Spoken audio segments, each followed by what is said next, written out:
Men bir qarashda nimadir g'alati ekanligini anglab yetdim. Va bir necha marta gaplashganimdan keyin ishonch hosil qildim. Hammasidan ham ko'proq o'xshar edi. Unga, mening singlimga.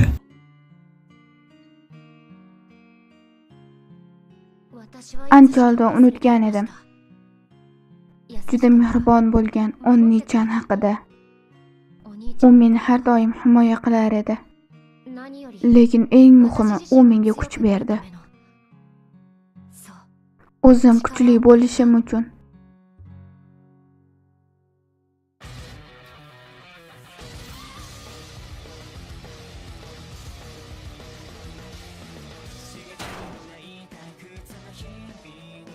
Sen haqiqatdan ham Hikaru Onigashimamisan?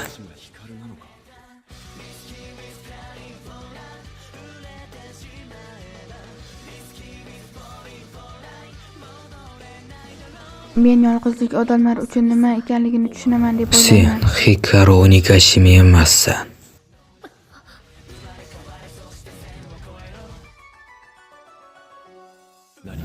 Agar biror narsa bo'lsa, men seni himoya qilaman.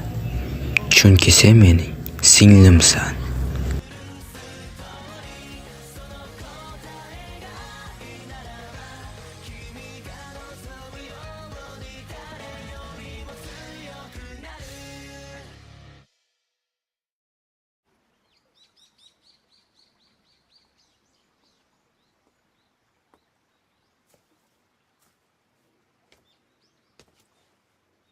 Men seni bu yerga chaqirganim uchun uzr.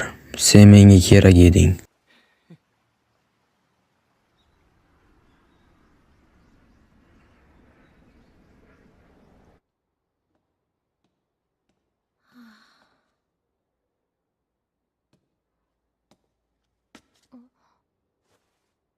Oradan biroz vaqt o'tdi, Hikaru. Va siz? Nima? Akang yuzini unutdingmi?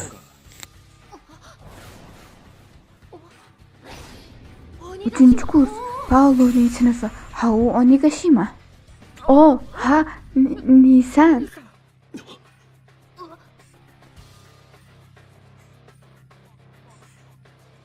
U Hikaru! ha, Meni Nisan deb atagan kuningni ko'raman deb o'ylamagan edim.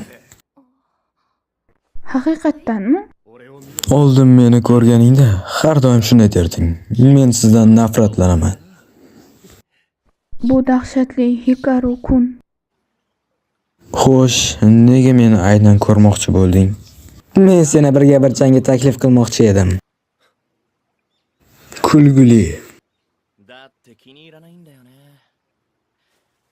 Seni qandaydir bema'ni gaplar bilan so'kinayotganingni ko'raman. Bu nima uchun? Buni senga aloqasi yo'q. Hozir Shishukuda 2-kursni boshqarayotgan ikkita yigit bor. Lekin men butunlay qoziqning eng tepasida turgan yigitman. Garchi ba'zi muammolar tufayli men takrorlashni tugatdim. Tarix xuddi shu o'quv dasturining 2-yilini takrorlash. Seni 1-kurslarning eng yuqori cho'qqisiga chiqqaningni eshitdim. To'g'rimi? Ha, albatta. 1-kurslar bu yil ham juda jonli bo'lishi kerak. Men dastlab Totamura va Konoparu bilan jang qildim. Lekin endi hammamiz birgamiz. Men ko'ryapman. Ha, Totamura juda oddiy, lekin u o'qishni juda yaxshi biladi. Juda yaxshi, uning o'qituvchilari quvonchdan yig'laydilar. Va Konoparu-kun jim va qaysar, lekin u haqiqatdan ham aka-ukalar haqida qayg'uradi va yaxshi akasi. Menikiga o'xshaydi. Kutib turing, men buni nazarda tutmagan edim, unday emas.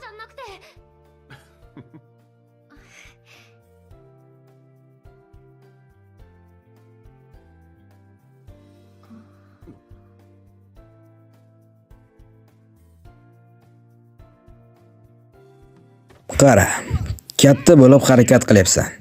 Lekin bu maktabda sen tasavvur qilganingdan ham qiyinroq bo'ladi.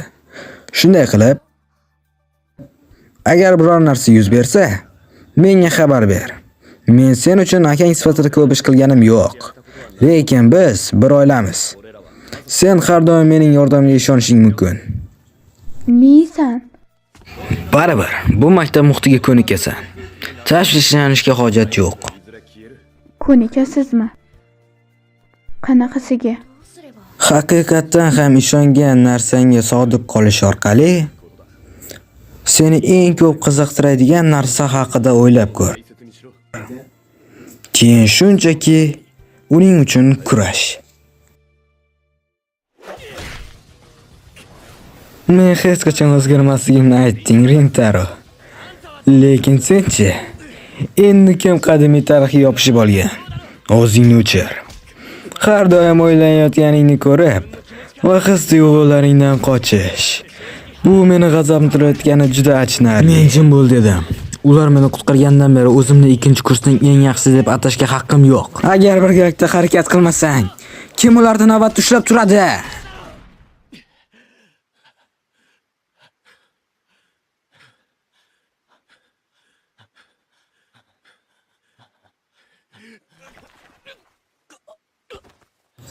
Men hech qachon eng yaxshi ikkinchi yer bo'lishini so'ramaganman. Yoki ular biron bir aloqasi bor. Lekin sen hali ham sening fikring bor. Men shunchaki qochib keta olmayman.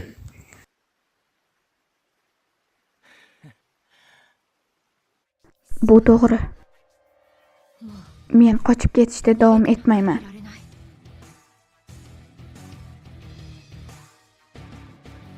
Biz buni hal qilishimiz kerak. Ovozim yomon chiqqan bo'lsa, hammangizdan uzr so'rayman.